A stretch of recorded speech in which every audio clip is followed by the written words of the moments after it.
You know, people get up every day, they do the same thing, they tell themselves they're going to change their life one day, and they never do. I'm going to change mine. What would you do if you weren't afraid? I love thinking about that when I'm thinking about big life decisions. Like, what would I do if I weren't afraid? And it's usually like the big one, the bigger thing that I really want to do, but I'm afraid to do it. It's like, that's what I should do. Like, what would I do if I weren't afraid? And what would I do if I knew I couldn't fail? Well, you should be afraid of taking risks and pursuing something meaningful. But you should be more afraid of staying where you are if it's making you miserable. It's like the first thing you want to do is dispense with the idea that you get to have any permanent security outside of your ability to contend and adapt. It's the same issue with children. It's like you're paying a price by sitting there being miserable. And you might say, well, the devil I know is better than the one I don't. It's like, don't be so sure of that. The clock is ticking. And if you're miserable in your job now and you change nothing, in 5 years you'll be much more miserable and you'll be a lot older. If you play it safe, you're gonna exist. You only get to live when you take risk. Ain't no living in safety. You can't be the man if you don't jump. You can't be top dog unless you fight the other dog. Ain't nobody finna give you the championship. You don't win the title without coming to the fight. You don't win the fight without training. Following your dreams is a lonely, solitary, scary, dangerous pursuit. You can't wait for somebody to think you can do it. And you gotta be willing to risk everything to become that seed of what you believe is in there. You gotta be fearless, you gotta be relentless. Risk used to drive me right up the wall. I used to say, what if this happens? It's called the language of the poor. What if this happens? And on top of that, if this was to happen, look at the fix I'd be in. I better not try. Then I'll tell you what changed my whole life when I finally discovered it's all risky. The minute you were born, it got risky. If you think trying is risky, wait till they hand you the bill for not trying. If you think investing is risky, wait till you get the tab for not investing. See, it's all risky. Getting married is risky. Having children is risky. Going into business is risky. Investing your money is risky. It's all risky. I'll tell you how risky life is. You're not going to get out alive. You need to put yourself in uncomfortable situations and uncomfortable scenarios, okay? If you do easy things, you will have a hard life. If you do hard things, you will have an easy life. Let me say it again. If you do easy things, you will have a hard life. If you do hard things, you will have an easy life. As a man, you have to understand that we as men, we do better in environments where we are uncomfortable, okay? You put pressure on a rock, it turns into a diamond. You gotta let go of that stuff from the past because it just doesn't matter. The only thing that matters is what you choose to be now. The comfort zone is dangerous. When you're comfortable, you are at most danger. The comfort zone is somewhere you should never feel comfortable. You should be happy and dissatisfied. Anybody ever tell you, hey, look, you know what? Just be satisfied with what you got. Don't believe him. Get him away from you. You should never be satisfied with what you got. Because the attempt to get more makes you into something better. Don't let anybody tell you, hey man, you should just be happy with, no! Nobody knows but you. You can't get advice on what you should do with your life, right? Nobody knows what you are. Like even sometimes you don't really even know what you are. You gotta take your shot. As much as you want people to agree and you want the people around you to be supporting your dreams and all, it's not gonna be like that all the time. You gotta do it alone. And people will help you, and when you get the ball rolling, people will jump on. But if you don't believe, nobody else is gonna believe. But one of the things that really motivates me, or one of my most powerful motivational frames, is thinking about the person that I want to become as the destination. And thinking like, I want to be bulletproof. I want to be bulletproof in these ways. I want to be bulletproof in my marriage. I want to be bulletproof in my business, etc. And I think about that man, whoever I want him to be. Like we said, hell is when you look at who you could have been and realize that you're not that person. And then I think, if I were to make that man, what would I put that man through to make him who he is? Like, it wouldn't be easy times. It wouldn't be quick wins. It wouldn't even be easy wins. It would be the toil and the struggle of achieving and reaching for things that are right out of grasp, that are right above my threshold, and continuing to do that to like lift the weight, to build the muscle, to break it down and do it over and over again, because like that's what creates the character traits that are the man that I want to be. And so when I'm going through those like really harder times, I like to think of like looking in my mental mirror of like, I'm making you. I'm not there yet, but I'm making you. See, look, one thing I want you to promise me is that no matter how long it takes, keep going. No matter how much it hurts, keep going. So you was placed on this earth for a reason. You weren't meant to be average. You were meant to excel. You gotta understand that this grind is meant to make you who you're supposed to be, a dog. A little grind ain't never hurt nobody. Stop being soft. Let's embrace it. If you go through that fire, you're gonna come out real cold. That's what we want. So I wanted to project myself forward to age 80 and say, okay, now I'm looking back on my life. I want to have minimized the number of regrets I have. And you know, I knew that when I was 80, I was not going to regret having tried this. I was not going to regret having wanted, trying to participate in this thing called the internet that I thought was going to be a really big deal. I knew that if I failed, I wouldn't regret that. But I knew the one thing I might regret is not ever having tried. And I knew that that would haunt me every day. When I thought about it that way, it was an incredibly easy decision. As you get older, you think about things. My estimate historically, 80% of the time it ends up in the can like Johnny Shack. No risk, no reward. Did I take enough risk? Did I put myself out there enough? You definitely didn't. So? You definitely did not. Here's how I know it. At least, again, one man's point of view. I'm not sure anybody is taking enough risk from 20 to 30. It is the most interesting thing that I've been thinking about, which is it is never more practical to be disproportionately risky than from 22 to 30, yet everybody goes the other way because now they're the real world and it's time to prove something to their parents, to themselves, to everybody else, and everybody goes conservative. And that's when I realized that there's two ways to see the world. Some people see the thing that they want, and some people see the thing that prevents them from getting the thing that they want. This next 5-year window is when you don't go practical and safe. This is not the time to get the job mom wanted you to. This is the time to realize that you have a 5-year window, and it's 3 for some, it's 8 for others, but this is a 5-year window for you to attack the life that you want to win.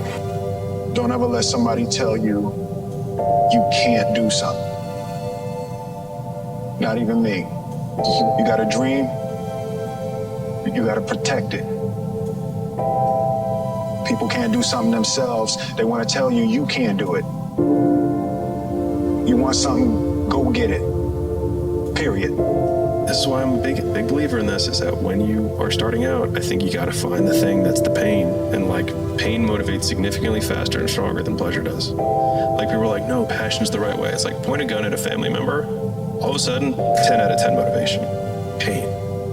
And so like, I think people should use their pain more. It wouldn't kill you to try. Spending a long time getting a life you would actually want is about 1,000,000 times better than getting a quick turnaround time on a life that you'll forever be disappointed with. Playing it safe seems just fine until you get to the last moments of your life and realize all the potential that you threw away you can never get back. And I will never know from experience what that feels like, but the thought of that realization is haunting. What matters is, at some point, you have to identify what you want to do, and you've got to become the best in the world at that, period. Not really good, you've got to be the best in the world. So your thing in life, at something, you've got to become the best in the world at it. And if you're not prepared to go in with that mentality, you're never going to get anywhere. I'm speaking to all of you out there that want to do something unbelievable. So many of us come from these small places in our mind that we're not willing to think outside only what we've seen. Our mind works in such a small compartment. And one thing I was able to do was to dream. until you're able to really put yourself into that dream, but don't make dreams your master, that's where you truly become what you're destined to become. So you're always trying to come up with reasons that you don't have to do it today. But if you're building the muscle either way. You're either building the muscle that says, I do what I say, I keep the commitments that I make, or you're building the muscle that says, I make excuses, I don't do what I say, I can't be counted on, right? And so when we think about discipline, it's really about like, what promises are you going to keep? And the tricky thing is you're keeping promises to yourself that nobody even knows that you made, right? It's not like, hey, you made this commitment. If I don't write this book by this time, like, I have to do this embarrassing thing, or, that I'll retire. You're not really putting your ass on the line in that sense, but you've said to yourself you're going to do this thing, and building that muscle is really important. You have to take chances in life. If you don't take chances in life, you'll never have the life God has for you. Life is about risk. If you play it safe in life, you ain't gonna have much of a life. If you play it safe, you won't have much of a life. Life is risk. It take courage to pursue your dream. I just did it. It cost me everything, but eventually, God is very good, man, when he sees you take a leap of faith. He supplies you everything you need. Now, it's gonna cost you something. But most people are not willing to pay what it costs to go after your dream, because you're gonna have to hurt a little bit.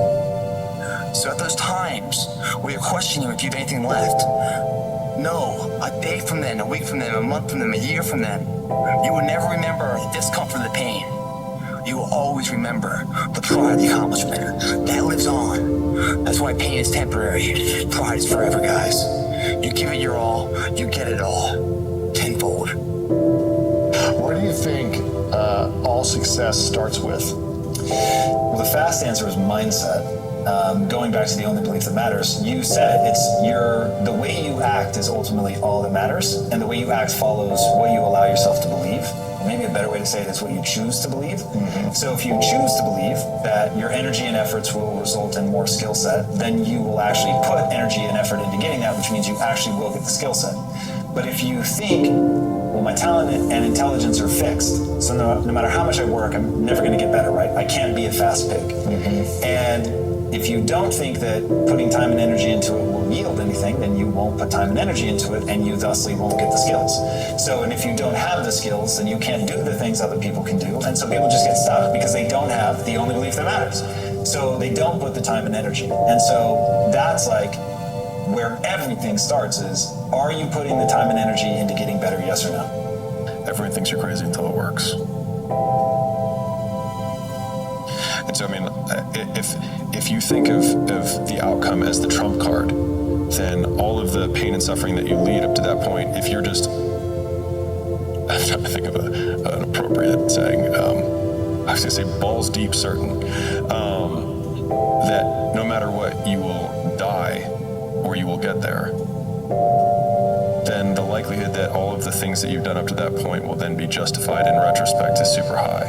And I actually see that as super compelling, as a thing to latch onto in harder times. Second ago, pain. It's almost like excruciating. Seconds later, it like flows out of you, like you just pull the plug on your sink and all the water and all the pressure just goes. And it's a greater feeling than what the pain was. I mean, the pain you felt doing that, man, is overridden with pride. And when you pull that plug and all the water goes down and all the pain leaves, because what's left there after all the water leaves is more capable of you. More capable. So don't let the pain rob you of your potential, guys. Don't let what you can't do in the moment interfere with what you know you can do. I mean, don't let the pain can rob you of your belief of what you can be, because your body hears everything your mind says. And anytime you have any kind of discourse, or you can be subject to the discomforts of a situation, your body remembers that, and your body's just a messenger. I want the purity right here. It just delivers whatever this says. And you start thinking you can't do it, and that pain's like, oh, it feels, I can't do the pain. You think that body's gonna tell your pain, the boss of the world? Hey man, we can do it. Bullshit. It's like a little bitch, your body is. It's just like, okay, we're done then. Your body hears everything your mind says. Don't even give it a chance to think that kind of shit. My father could have been a great comedian, but he didn't believe that that was possible for him. And so he made a conservative choice. Instead, he got a safe job as an accountant. And when I was 12 years old, he was let go from that safe job. And our family had to do whatever we could to survive. I learned many great lessons from my father, not the least of which was that you can fail at what you don't want. So you might as well take a chance on doing what you love. The reason I'm gonna get what I want out of life is because, unlike most, I'm willing to have nothing in the moment. Of course, it feels worlds better to have something right now, but unfortunately, what most people really want is not what's available right now. Those people with the best relationships, the best health, the best careers, it's because they were completely unwilling to settle for anything less than that. And you might think I'm overly optimistic because most people don't get those great outcomes. But I'm not most people, and you don't have to be either. Most of us, we live in a box, and we don't want to go outside that box at all, ever. Outside that box is all these possibilities of life. What we do is we shackle our mind. We are a prisoner in our own mind that this is all I can do. It's all I'm good at. What people understand is that they live for themselves, not knowing that you have the power within yourself to change millions of lives by facing life, by facing yourself. What if it's a mistake? It's a mistake. Rest assured. What do you know? You're going to stumble around, right? And what's going to happen is this. You're going to move, you're going to not stay in stasis. You're not going to wander around in circles. And I see people like that. They said, well, I never knew what to do, and now I'm 40. It's like, that's not so good. That's not so good. And you might say, well, and there is a literature too that suggests that people are a lot more unhappy when they look back on their lives about the things they didn't do than they are about the mistakes they made while they were doing things. We are training kids and people to be soft in a world that continuously gets harder. And it doesn't correlate. Like that guy talking about the tear gas with the SEALs. Is that necessary? I don't know. But what is necessary is you have to build a person that can withstand the pressures of whatever they're going to be dealing with in life. And we don't do that. I'm not trying to send a message of run 200 miles, be the baddest motherfucker in the world, but be tough. You better have a part about you that's tough, a part about you that can break down situations and get better. We actually have to re-embrace risk on a personal level and on a societal level. We have to take the risk of freely exchanging ideas because that's where innovation happens. We have to take the risk of being able to invest and reap the benefits of that risk in a personal relationship. Getting married is a risk. It is foregoing a current benefit for a future gain. Every decision you make is a risk. The biggest risk of all, of course, is the decision to be free and to take responsibility for your own choices. That's a major risk. But if you take that risk, you become a better and a stronger human being, a more contributing human being, a more valuable human being. You feel better about yourself. When we discard risk, we discard meaning. When we are coddled, we discard our own ability to be a fully adult human being. And here's the dirty little secret. No matter how much we try to discard the risk, you can't actually discard risk. It's inevitable. Because reality entails risk. We can choose to live free rather than coddled. It'll make us better people, more open people, more understanding people. And when we do that, I think that not only will we be saving the country and saving the civilization, we'll be saving ourselves. But no matter what challenges or setbacks or disappointments you may encounter along the way, you will find true success and happiness if you have only one goal. There really is only one, and that is this: to fulfill the highest, most truthful expression of yourself. Theologian Howard Thurman said it best. He said, don't ask yourself what the world needs. Ask yourself what makes you come alive, and then go do that. Because what the world needs is people who have come alive. There's no hacks, bro. It's you against you. You against you. And if you misunderstand that, you have a real problem. A real problem. I can understand you misunderstand me running down the street, shirt off, this, no, yeah, I can get it, I get it. If you misunderstand what I'm saying right now today, the problem is you, and you don't want to fix it. Take charge of your life. Take charge of your time. Take charge of your resources. Or take charge of your health. You're the one that's responsible for it. It's not a requirement of society that you not have a heart attack and take care of your family. That's not a requirement of society, but you must make it a requirement of yourself. Society doesn't require that you build a financial wall around your family nothing can get through. That's not a requirement of society. It's a requirement you impose on yourself. Do things worth doing. And I think a lot of it is coming down to making sure that you take the few precious seconds that we have to do the few things that are worth doing for the rest of your life. They see it as a pure disadvantage. And so you can flip the fact that you have nothing going for you with you have nothing to lose. And that means that you can take lots of risks very quickly and end up in the exact same position you are, which is nothing. And so if you eliminate downside, it should decrease your action threshold, meaning you should be able to do more things faster rather than do fewer things because you don't have a great life or things going for you. And so I think if people flip that, a lot more people would take action because they actually realize the advantage of their position. Don't be scared to fail, and know wherever you are right now is not who you are, it's just where you are, you know. And if you fall, man, fall forward. Don't fall on your ass.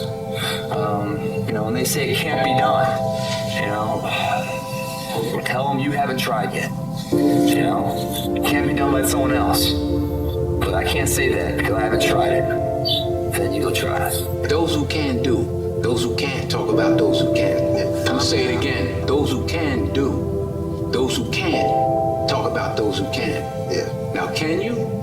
Or can you not? No, you just want to sit on the sideline and talk about other people. Or can you step up? How do you want to live? Stop just waking up like an accident. What do you want?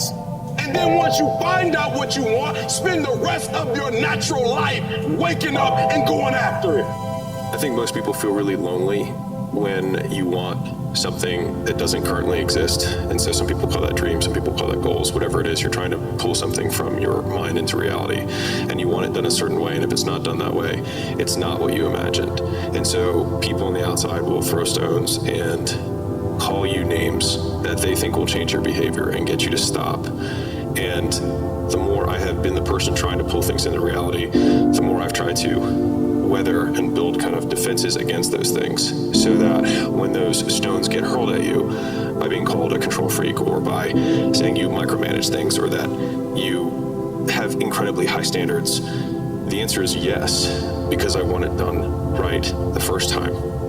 Because either way, we're going to, if you have enough will, it's going to get done the way that I want it to get done regardless, and it'll be less painful if we just do it right the first time, because we will still have to do it, and you may have to do it 3 or 4 more times, but eventually you'll just succumb to the fact that we're going to do it this way. And I think all of the great things that have happened for humanity have been from one man or woman who had an idea and just wouldn't let people shake it from them. In a world that's changing so quickly, the biggest risk you can take is not taking any risk. And I really think that that's true, right? I mean, a lot of people, I think that, you know, whenever it comes to, whenever you get yourself into a position where you have to make some big shift in direction or do something, you know, there are always, people are going to point to the downside risks of that decision. And locally, they're maybe right? I mean, for any given decision that you're going to make, there's upside and downside, but in aggregate, if you are stagnant and you don't make those changes,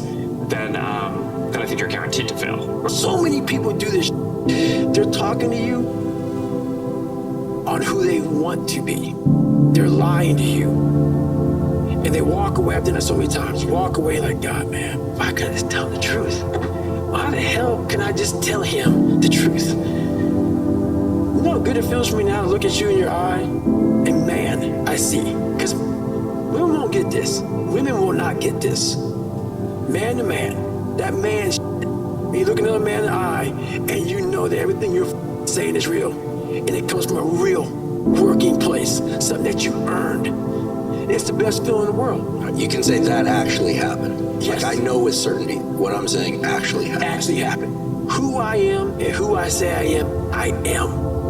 No more lies. No more skirting the truth. No more bullshit. And that is worth every dime I've ever made in my life. Because if you live in the future, you're anxious. If you live in the past, you're depressed. If you live in the now, you're happy. That's how you do it, guys. You commit to something. You tell everyone about it. And no matter what, they honk and cheer for you. They get behind you. Instead of being one of those subjective nature losers in life that beats you down because you're doing better than them and you're reminding them of their failures. And here we start. Keep your mind right, the body will follow. Tell the world, get a goal, achieve a goal. And then day by day by day, you start to do that goal to make it the reality, guys. It's not guesswork. It's a science of intensity. And if you don't have the intensity, don't come in. When I was like 17 years old and I didn't know what I wanted to do with my life, as you guys know, I created my Twitch account in 2019. I had one viewer for an entire year. That one viewer was my dad. Imagine when you're older and your grandkids say to you, "Granddad, tell me about what it was like when you were young." And you say, "I didn't really do much, to be honest, because I was worried about what other people would think of me. I never took my shirt off because I hated the way I looked. I didn't start that business because I was scared it might fail." Just think about how silly that would sound. You only get one go around at this thing, blink and you'll miss it, crack of the whip and then you're gone. So worth it. Your story may not have such a happy beginning, but that doesn't make you who you are. It is the rest of your story, who you choose to be. And you won't necessarily succeed at everything the first time you try. That's okay. Some of the most successful people in the world are the ones who've had the most failures. J.K. Rowling, who wrote Harry Potter. Her first Harry Potter book was rejected 12 times before it was finally published. Michael Jordan was cut from his high school basketball team. He lost hundreds of games and missed thousands of shots during his career. But he once said, "I have failed over and over and over again in my life, and that's why I succeed." These people succeeded because they understood that you can't let your failures define you. You have to let your failures teach you. You have to let them show you what to do differently the next time. An easy productivity hack. Instead of spending time getting in the mood to work, just start working. Confront the work. People think they need perfect conditions to start, when in reality, starting is the perfect condition. You know, somebody called me yesterday and asked me a very simple question. He said, "Pat, you know, what do I do when I just don't feel like showing up to work today? What do I do?" And I said, "Look, we've heard this saying before. You know, you got to show up whether you feel like it or not. But I don't think that's enough. I don't think that's what the great ones do. I think it's even past that. You got to raise your standards to a whole different level. And I'll tell you what I think it is. You not only have to show up, you have to show up when you don't feel like it, and you have to want to perform and psych yourself out to be in the zone and be confident and excited in the mood and, you know, figure out a way to psych yourself out, fool yourself into being positive, fool yourself into becoming such a high vibration type of an energy where all of a sudden you're starting to perform and then you start believing you're excited, then you completely forgot you were not in the mood. And entrepreneurs who do that are the ones who eventually win their own championships of business. They win their own academies, Oscars, World Series, Super Bowl, whatever you want to call it. But you not only have to show up, you got to show up at the highest possible level and gain value as well as bring value to everybody around you. Show up today and show up with the most incredible energy. But most